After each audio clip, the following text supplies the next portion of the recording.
Alright, so before this video starts, I would like to give a shout out to one of my close personal friends, Sharkin. He also does YouTube, and he does really funny skits. I will be making a few guest appearances on his channel, and I'll be leaving a link to the channel in the comment section. Alright, now on with the video. Spider-Man and Batman. Two of my all-time favorite superheroes of all time, and some of the most iconic fictional characters of all time. Part of what makes these characters so iconic are their rogues galleries. But what would happen if you switched their rogues gallery? Who would have the harder time beating their villains? I asked this question to my community about 3 months ago, and most people were of the opinion that Batman would have the harder time. But let's test that theory.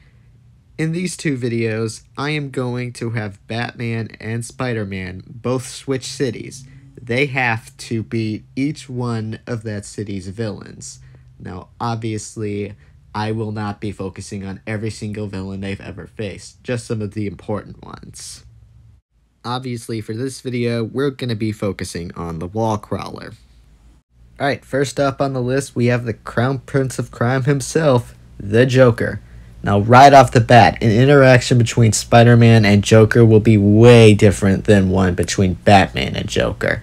The reason is simple. Joker is designed to be Batman's arch nemesis. Joker loves messing with and fighting Batman.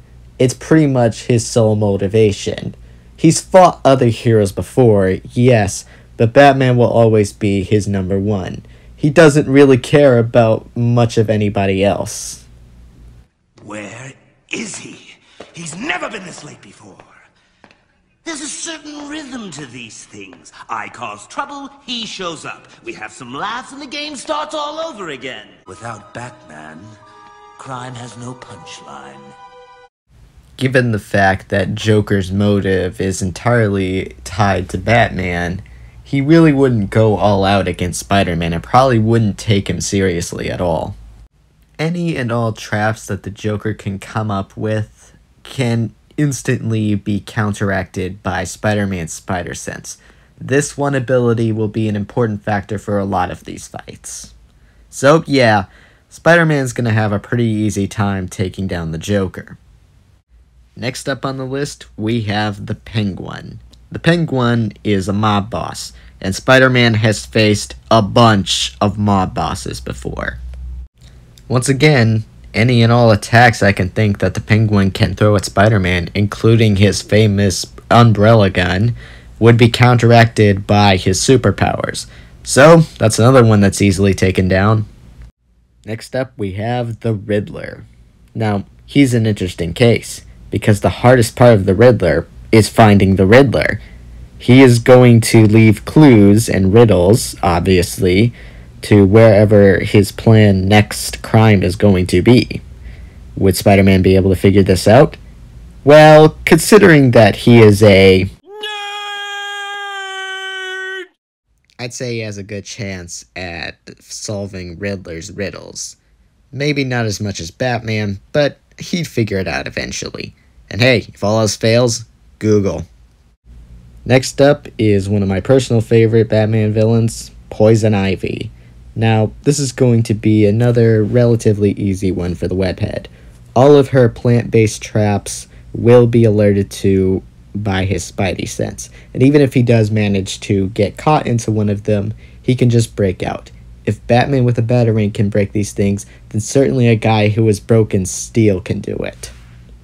Her other ability to mind control or poison somebody by kissing them will also be ineffective against Spider-Man because he has this big mask that covers his lips, and even if she somehow manages to get past that, he has enough willpower to still fight, just like Batman. Okay, this has nothing to do with the actual fight, but one of the things about Spider-Man's characterization is that he's an absolute troll. So you know he is going to make a million jokes at Poison Ivy and her plant's expense, and it's going to absolutely frustrate her. Next up is the Scarecrow. His main thing is the fear toxin, which allows people to see their greatest fears, even though it's not there. Now, the big question is, would Spider-Man even get sprayed by this in the first place? I don't think so, mainly because of the spider sense. But even if he did get sprayed by it, Spider-Man is creative enough to come up with a solution against this. Don't believe me? May I introduce you to Mysterio? Just like Scarecrow, Mysterio loves creating illusions. So Spider-Man's solution to counteracting this was blindfolding himself so that his spider sense would be able to figure out what was real and what was not. I think he'd do something like this if he got sprayed by the fear toxin. Next up is my all-time favorite Batman villain, Mr. Freeze. Unrelated to the fight, but Spider-Man is definitely going to be very empathetic to Mr. Freeze, given that his whole motivation is saving his dying wife. Batman was also very sympathetic towards Mr. Freeze. However, that didn't stop his crime spree, so we're going to have to figure out a strategy to beat him before we can help him. Well, the solution to beating Mr. Freeze is very simple. All Spider-Man has to do is break that glass helmet, which, with Spider-Man's super agility and strength, shouldn't be an issue. Next up is Bane. Bane has the ability to make himself super strong through a drug called Venom. This would present a problem to Spider-Man if the solution wasn't so simple. Simply cut off the tube, pull it out, and then there goes his strength. Next up is Killer Croc. Now, this is going to be the first villain where this might be extremely challenging for Spider-Man. He is super strong just like Bane, however, his solution is not as simple as just pulling out his tube. And unlike Spider-Man's villain, the Lizard, he can't just make him human again. The best thing I can think of is for Spider-Man to, ahead of time, place some kind of extremely complicated trap for Killer Croc to be caught in. But this is going to be very difficult.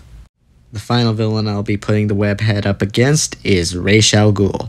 Ra's al Ghul is the leader of a group called the League of Shadows, and their whole deal is basically killing every criminal ever. And they use extremely complicated plans that are well executed in order to try and accomplish this goal. Ra's himself has 600 years of battle experience and strategy experience, thanks to something called the Lazarus Pits. So, he's going to be a really tough challenge. However, I think Spider-Man's superhuman agility and spider sense will be just barely enough to beat him.